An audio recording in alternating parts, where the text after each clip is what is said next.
अस्सलाम वालेकुम अलसिया சேனல் இன்னைக்கு अलसिया சேனலில் ராகி களி ராகி மாவு ஒரு பெரிய கப்புக்கு ஒரு கப்பு. இது சத்து மாவுன்னு சொல்லுவாங்க. இது 1/4 கப்பு சத்து மாவு. இது புட்டு மாவு. புட்டு மாவுனா என்ன புட்டு மாவுனா சம்பா புட்டு மாவு. இது 1/4 டம்ளர். இது 1/4 டம்ளர். துருவிய தேங்காய் பூ, தாளிப்பதற்கு வத்தல், கருவேப்பிலை எடுக்கணும், உளுந்த பருப்பு, கடுகு, செக்கு நல்லெண்ணெய் ஊற்றிட்டேன். அதுக்கப்புறம் நாட்டு சக்கரை போடுவேன். போட்டு கொஞ்சம் நெய் ஊற்றுவேன். அப்போ தான் நல்லாயிருக்கும் களி. கருவேப்பிலை. அதுக்கப்புறம் அடுப்பை பற்ற வச்சுக்கிடும். இப்போ தான் ஆஃப் பண்ணேன்.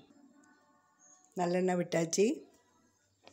நம்ம இப்போ எல்லாம் சேர்ந்து 1.5 கப்பு இருக்குது. அப்போது 4.5 கப்பு தண்ணி வச்சுக்கிடணும். ஏன்னா இது களிக்கு தண்ணி அதிகமாக ஊற்றி கிண்ட அது வேகணும். நம்ம உப்பு இந்த தண்ணியிலே போட்டுரும். தேவையான அளவு உப்பு அளந்து வச்ச தண்ணியிலே போட்டுரும்.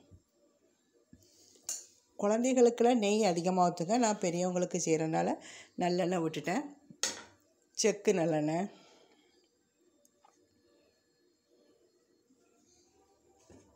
உப்பை தண்ணியில் போட்டாச்சு. அப்போ தான் எல்லா இடமும் படும். இப்போ நம்ம கடுகு, உளுந்த பருப்பு போட்டு கருவேப்பிலை,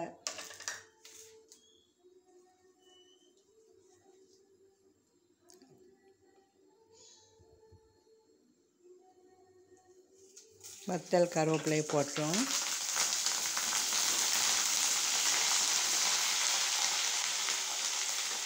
களி பாதி வெந்தி வரும்போது தான் கொஞ்சம் நெய் ஊற்றுவேன்.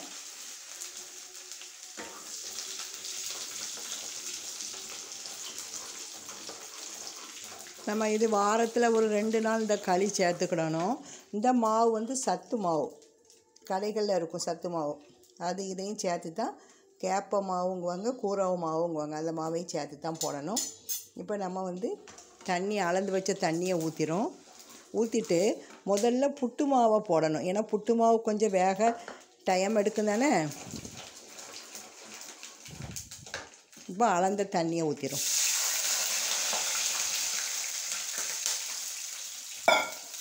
அளந்த தண்ணியில்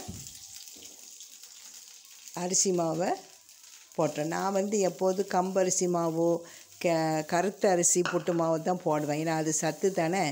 அதை போட்டு கட்டி இல்லாமல் இப்படி கிளறணும்.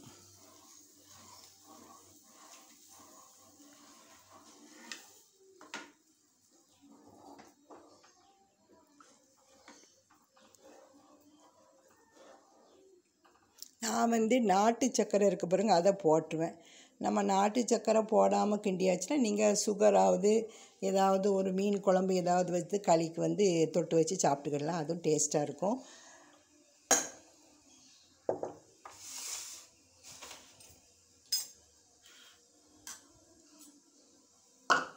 இது துருவிய தேங்காய் பூ.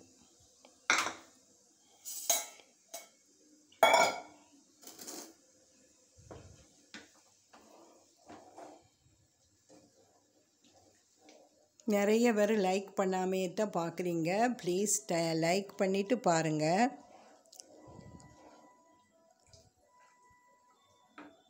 இப்போ ஹை ஃப்ளேமில் வச்சுக்கிடுங்க. வச்சு நல்லா அப்படி இந்த புட்டரிசி மாவு போட்டு புட்டு மாவு போட்டு நல்லா அப்படி கிளறணும். அது நல்லா வெந்து வரும்போது தான் இந்த கேப்ப மாவையும் சத்து மாவையும் நம்ம தட்டணும்.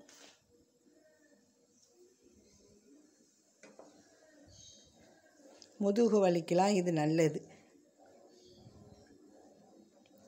இதை கஞ்சாட்டும் செய்து சாப்பிடலாம். கஞ்சை விட இதுதான் நமக்கு நல்லது. மீன் குழம்பு, உங்களுக்கு மீன் குழம்பு இருந்தால் மீன் குழம்பை தொட்டுக்கிட்டு சாப்பிடலாம். இனிப்பு போடாமல் மீன் குழம்பு தொட்டுக்கிட்டு சாப்பிடலாம். கட்டியாக சட்னி, கார சட்னி வச்சு சாப்பிடலாம். நல்லாயிருக்கும் களிக்கு. கிராமத்தில் கருவாட்டு குழம்பு வச்சு சாப்பிடுவாங்க.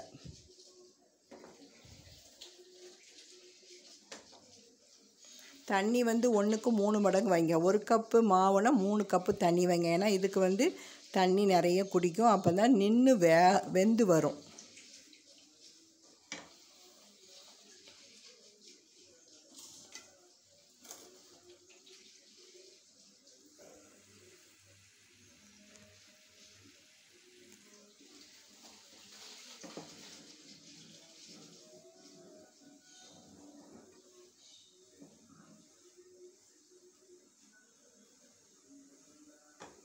இப்போ 5 நிமிஷம் ஆயிட்டு இப்போ கொஞ்சம் அடுப்பை கொஞ்சம் கம்மியாக வச்சுக்கிட்டு இந்த மாவுகளை கொஞ்சம் கொஞ்சமாக தட்டணும். கொஞ்சம் கொஞ்சமாக தட்டிட்டு அடுப்பு சிம்பிள் ஆக்கிருங்கோ.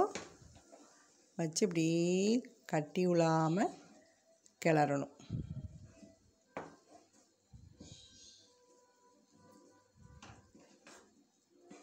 நான் எதுக்கு நான்ஸ்டிக் யூஸ் பண்ணுறேன்னா இது கொஞ்சம் ஒட்டாது, அடி பிடிக்காது, அதனால தான் யூஸ் பண்ணுறேன். சில்வரில் எனக்கு வந்து கடாயெலாம் இருக்கத்தான் செய்யுது.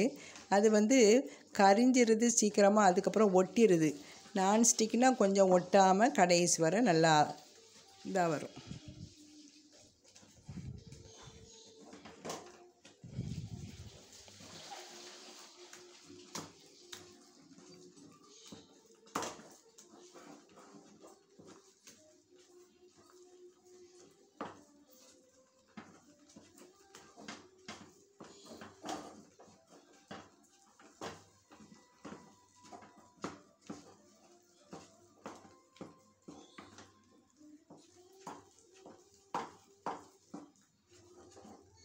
இப்போ என்ன பண்ணணும்னா நம்ம நாட்டு சக்கரை இருக்குது பாருங்கள், அதை அப்படி எவ்வளோ ஒரு அரை கப்புக்கான நாட்டு சக்கரை போட்டுருங்க. 1 கப்பு மாவுக்கு அரை கப்பு போடுங்க. உங்களுக்கு இனிப்பு கம்மியாக வேணும்னா இனிப்பு வந்து கம்மியாக வேணும்னா குறைச்சி போடுங்க. 1 கப்பு மாவுக்கு நான் அரை கப்பு நாட்டு சக்கரை போடுவேன். எங்களுக்கு இனிப்பு தேவைப்படும். இனிப்பு வந்து சேர்க்க விருப்பம் இல்லைன்னா கொஞ்சம் உப்பு வந்து கூடுதலாக போடுங்க. நான் இப்போ உப்பு கம்மியாக போட்டிருக்கோம்ல, இந்த சக்கரை பொடி நாட்டு சக்கரை பொடி இலகி வரும்போது ஒட்டாது, அப்படியே அது வெந்து வரும்.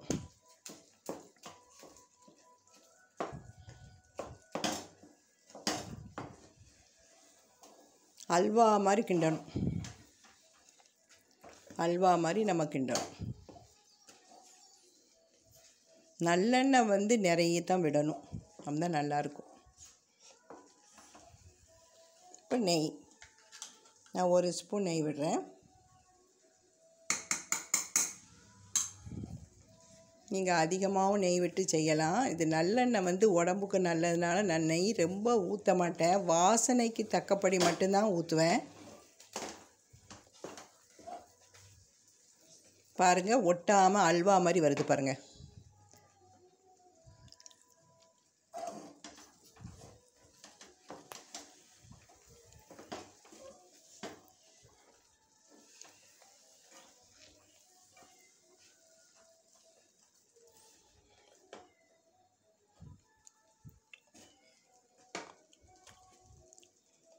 இனிப்பு பத்தாது.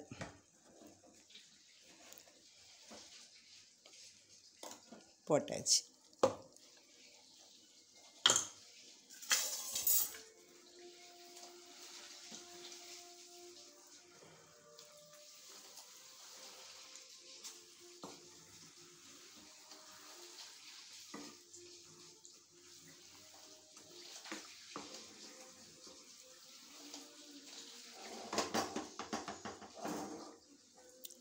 இதுக்கு வந்து யூடியூபுக்கு ஒரு பெரிய ஸ்டாண்டு வாங்கணும். நான் இன்னும் அது வாங்கலை. ஒரு கையால் வீடியோ எடுக்கிறனால எனக்கு வந்து அது வந்து கஷ்டமாக தான் இருக்குது. எடுக்கணும், ஸ்டாண்டு வாங்கணும்.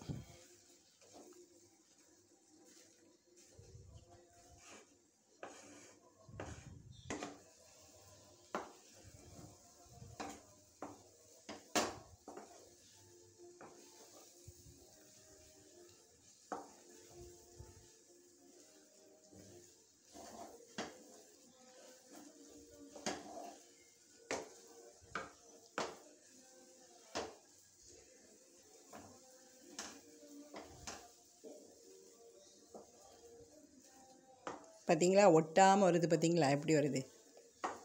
நான் நல்லெண்ணெய் நிறைய தான் விட்டுருக்கேன்.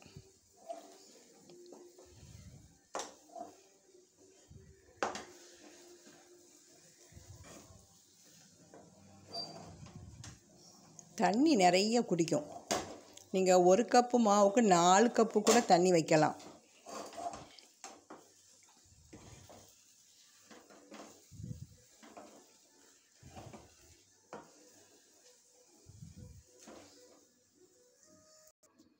கூரவு கேப்பக்களி ரெடி ஆயிட்டு பாருங்கள். இப்போ நம்ம இதுக்கு மேலே தேவையான அளவு தேங்காய் பூ துருவி வச்ச தேங்காய் பூ போடலாம். அதுக்கப்புறம் வந்து உங்களுக்கு இது ஆற வச்சு ஃப்ரிட்ஜில் வச்சு கூட நீங்கள் மறுநாள் வந்து சூடு காட்டி சாப்பிடலாம். இந்த ரெசிபி பிடிச்சிருந்தால் லைக் பண்ணுங்கள். இதுவரை சப்ஸ்கிரைப் பண்ணாதவங்க சப்ஸ்கிரைப் பண்ணுங்கள். இன்ஷா அல்லாஹ் நாளைக்கு வேறு ஒரு சத்து மாவில் செய்த ஒரு வீடியோ ஒன்று போடுறேன். அஸ்ஸலாமு அலைக்கும்.